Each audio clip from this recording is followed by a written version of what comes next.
My name is Denver. I'm 29. I live alone in a typical high-rise apartment building in Kyiv on the 6th floor. My life isn't exactly exciting.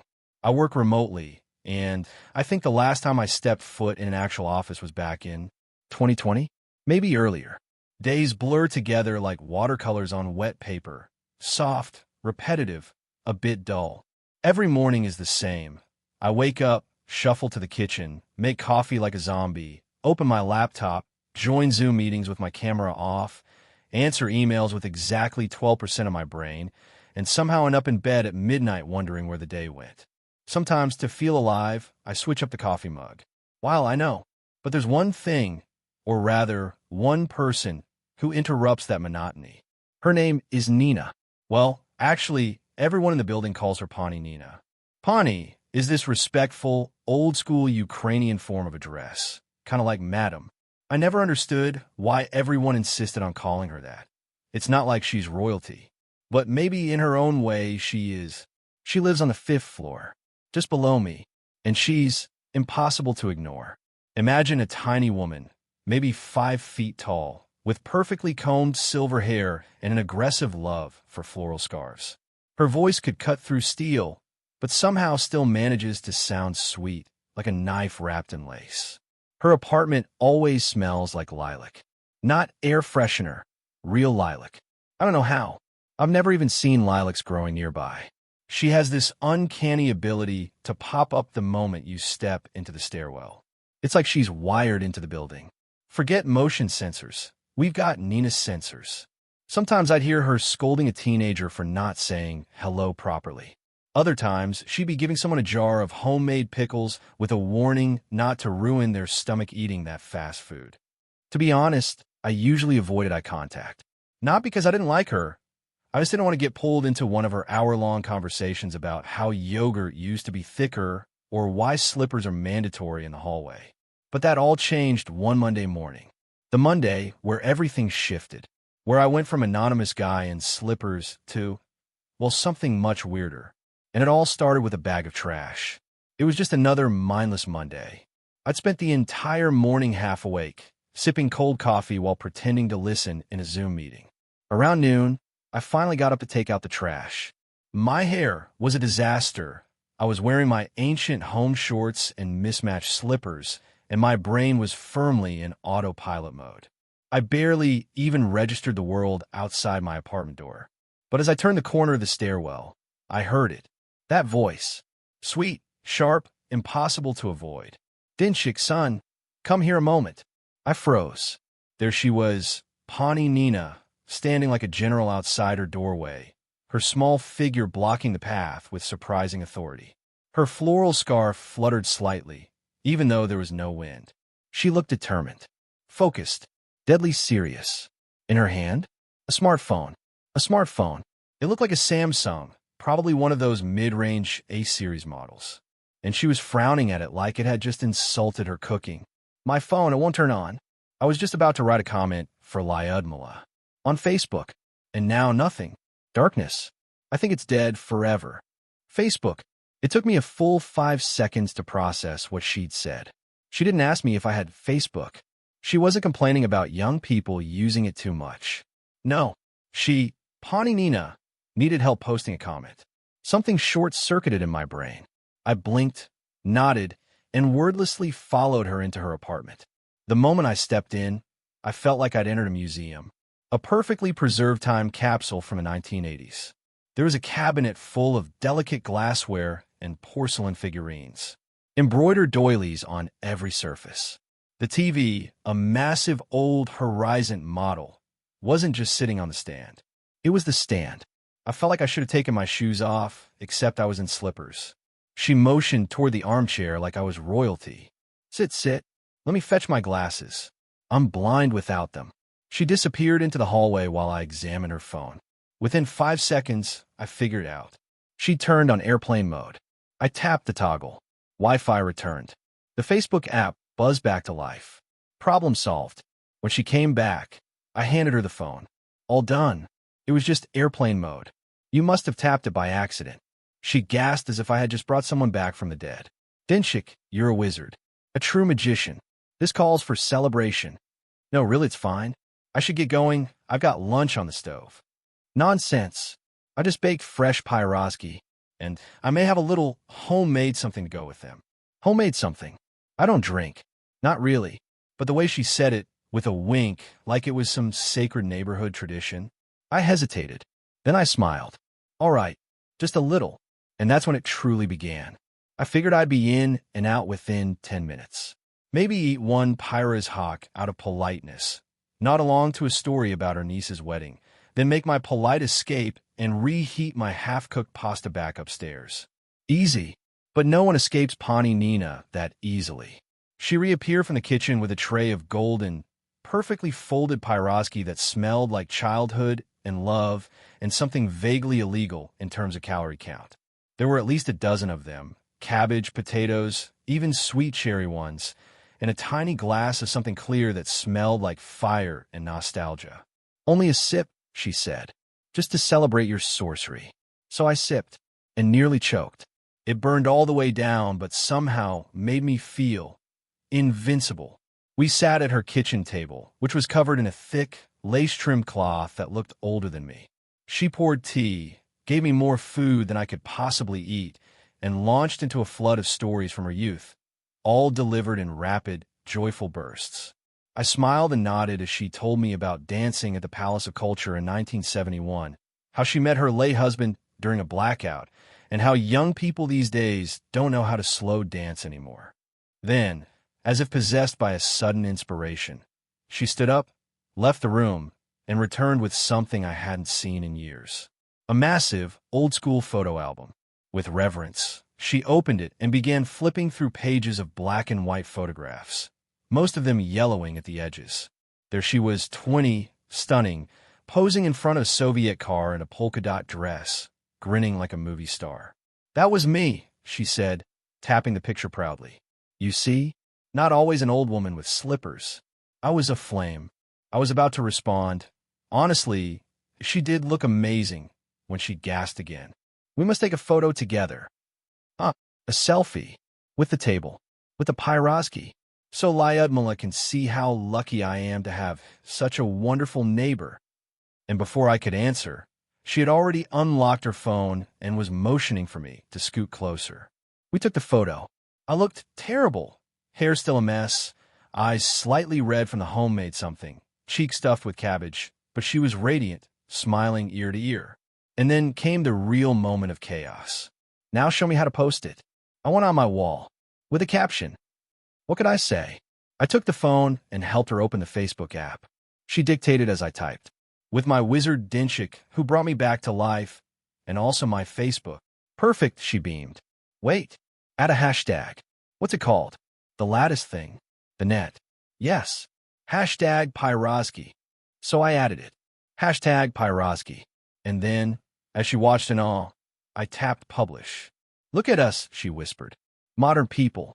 I smiled, but I had no idea just how modern and viral things were about to get. The next morning, I was halfway through my oatmeal when my phone buzzed. It was my mom. Now, to be clear, my mom doesn't usually call in the morning. She prefers texting. If she does call, it's usually because someone died or someone's getting married. Dennis, she began, using my full name, always a warning sign. Why are you sitting with some old lady on Facebook with the caption, My Wizard? What is this? Some sort of relationship? I nearly choked. Mom, no. It's not what it looks like. Well, it looks like you've become a Kiev playboy for retirees. I just got a message from Tanya from Cherkasy. Her mother shared it with her. I blinked in disbelief. Oatmeal forgotten. Then I opened Facebook. 1.3 thousand likes. Hundreds of comments. Dozens of grandmothers with profile pictures in church scarves, glasses down their noses, commenting things like, if only my children visited me like this. What a sweetheart. May God bless his soul. Such a handsome boy. And the Pyroski looked divine. The caption, still visible at the top, read, with my wizard Dinchik who brought me back to life, and also my Facebook, hashtag Pyroski. There was even a custom frame added around the photo with floating sparkles and the words, magic neighbor energy. I sat in silence, unsure whether to laugh or cry. Before I could even process it, my phone buzzed again, this time Messenger. A message request from someone named Lyoba_Kiev87. Hi, are you the one who helped Nina with her phone? My mom's been struggling with Viber for months. Would you mind stopping by? Then another. Would love to invite you for coffee and a quick look at my mother's tablet. No pressure, of course, winking face. And another. And another. Apparently, I had become Kiev's official tech support for the 60-plus club. I stepped outside later that day, just to clear my head, only to have it immediately filled with new voices. Aren't you the boy from the Facebook? You helped Nina, right? Could you take a look at my email? Maybe you should start a YouTube channel. Tech support for grandmas. In the grocery store, at the pharmacy, even waiting for the elevator, someone always had a device, a question, a smile, and an assumption that I was available and willing. And maybe part of me was, because despite the chaos, despite the embarrassment, there was something genuinely sweet about all of it. I wasn't used to being noticed, or appreciated, or randomly hugged by strangers who smelled like peppermint and mothballs. Still, I told myself it would die down in a day or two. Spoiler, it didn't. By Wednesday, things had escalated into full-blown absurdity. I'd gone from socially invisible work-from-home guy to a minor internet celebrity, at least within a certain demographic, pensioners with Facebook accounts and strong opinions about soup. It started with the neighbor from the 9th floor, then the guy from across the courtyard. Then a woman I'd never seen before showed up at my door holding a tray of cherry dumplings and a glitchy Lenovo tablet. It's just freezing all the time, she explained. And if I lose Candy Crush again, I will die. Please, Dinchik. I didn't even remember giving out my apartment number. I fixed her tablet in 5 minutes. She left beaming. 10 minutes later, I heard someone shouting from the hallway. It's him, the wizard boy from the internet. Oh no, I needed air. I needed normalcy. So I put on a hoodie and walked to the local Silpo just to pretend I had control over my life. I was standing at the self-checkout with a carton of oat milk and a frozen pizza when the cashier leaned forward and whispered, "You're the one who ate the pierogi, right?" I stared at her. She smiled like we shared a secret. She even gave me a coupon. That night, I got a Facebook message from a group called Charity, Halasivska Initiative. Their profile picture was a logo with 2 hands forming a heart. The message read, "Hi Dinchik, we're running a digital literacy event for elderly people this Thursday, and we saw your lovely moment with Pani Nina. Would you be open to doing a little workshop on smartphones? We'd love to have you. Just some friendly help for our dear seniors. Tea and snacks included." I stared at the message for a long time. It was insane. Me? Teaching a class? But then I thought about Pani Nina and the look on her face when her Facebook sprang back to life, and the little twinkle in her eye when she got her first like. And honestly, I had nothing better to do that Thursday. So I typed back, "Sure, count me in." Thursday was going to be interesting, but I had no idea that Pani Nina wasn't done with me yet. Not by a long shot. Thursday came faster than I expected. I didn't even know what one wears to a tech workshop for pensioners. I settled on a clean sweatshirt, jeans, and sneakers, the closest thing to approachable genius I could pull off. I even combed my hair. Twice. The event was held in a small community room on the ground floor of a neighboring apartment complex. You know the kind, faded posters about recycling, plastic chairs arranged in rows, and that faint, ever-present smell of instant coffee and bureaucracy. But when I walked in, I froze, because sitting right there in the front row, like a queen in court, was Pani Nina, and next to her, Lyudmila, the infamous Lyudmila of the Facebook comment, and 3 more babas, each dressed like they were attending a church service, holding notebooks, pens, and phones gripped like weapons they didn't quite trust. Pani Nina's eyes lit up as soon as she saw me. There he is, my wizard. Ladies, meet Dinchik. He's the one who resurrected my internet. They applauded. They applauded. I hadn't even spoken yet. I stood in front of them, awkwardly holding a marker in one hand and a phone in the other, my voice catching as I began. "Hi, I'm Denver, and today I'll be showing you how to, not accidentally turn on airplane mode." Nina clapped again. That broke the tension, and somehow it became fun. We covered the basics, adjusting brightness, using Messenger, posting a photo with a caption without accidentally posting it to Marketplace, which happened twice, and had to block scam calls. Lyudmila asked what an emoji was, and after I showed her, she sent me 10 in a row.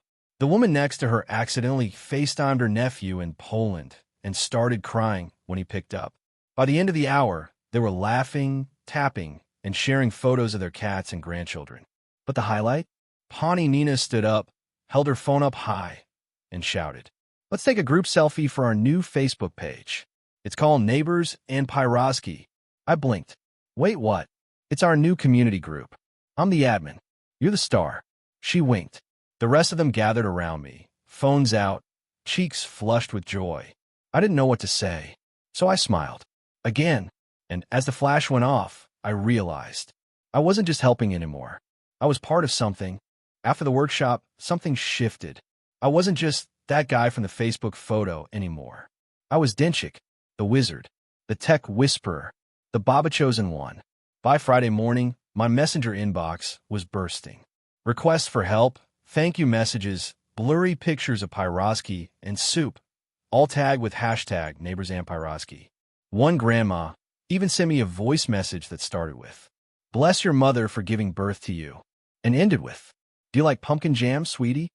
I couldn't walk down the block without someone nodding in my direction. Even a guy from the local hardware store gave me a free roll of duct tape, just in case, for the building's hero. But the real kicker? That evening, I got a notification. Pani Nina has added you as a moderator to the group, Neighbors and Pyroski. I opened the page. Header photo, the group selfie from the workshop. Description, a warm little corner of Kyiv for sharing, learning, and eating good things together. Managed by Pani Nina. Featuring Dinchik, our tech wizard, and Pyra's hawk taster. The page already had over 300 members. New posts were flying in every hour. Recipes, phone questions, inspirational quotes in Comic Sans, and photos of cats sitting on keyboards. I couldn't stop laughing. I didn't want to stop. And just when I thought this couldn't get more surreal, a knock on my door. I opened it to find Pani Nina standing there like a proud CEO, holding a platter. Surprise! Cabbage Pyroski and borscht. Freshly made. For our star admin. "Nina, you don't have to." Nonsense. You work so hard for the people. You need fuel. I accepted the tray like it was an Olympic medal. She stood there for a moment, scanning my apartment behind me. "And clean your shelves, dear. If the TV crew ever comes, they'll need a nice background." Wait, what? Oh, didn't I tell you? A journalist from the local paper messaged me. They want to do a piece on the group. I told them I'd check with you, but between us, I already said yes. She gave me a wink, turned, and floated down the hall like a woman half her age. I stood there, tray in hand, still smelling the steam from her borscht.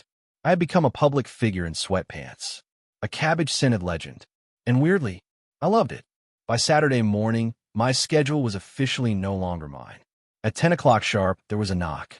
Not a timid one, a confident, "We know you're home and we brought cookies" knock. I opened the door to find Pani Nina standing there again, this time with a clipboard. Behind her, a line of 3 grandmas, each holding a phone, tablet, or in one case, an ancient laptop in a cloth bag. "Dinchik, dear," Nina said, stepping in like a campaign manager. "We've decided that Saturday mornings will now be tech support time. You'll help us, and we'll feed you. Fair exchange, yes?" I opened my mouth to protest, but she handed me a hot Pyra's hawk before I could form words. Touché. We sat around my small kitchen table. One grandma needed help deleting photos from her overloaded gallery. Another wanted to know how to spot fake news. The third just kept asking, "What is a cloud? Where does it keep my pictures? Is it safe from Putin?" By noon, the tech chaos had subsided. We'd successfully installed 3 updates, deleted 1,200 duplicate selfies, and taught Lyudmila how to use voice messages, a decision I would soon regret. Just as I thought I might finally sit down alone and breathe, Nina cleared her throat dramatically. "Now, the real business. Instagram." "Instagram?" I blinked. "Nina, you're on Instagram?" She smiled like she'd been waiting to surprise me. "We all are. Look." She pulled out her phone and showed me an account. At Pyroski Queen, 1956. Profile picture. Her winking, holding a tray of pastries. Bio, cooking, connection, community, Purple Heart admin of Neighbors and Pyroski. Featuring Denchik.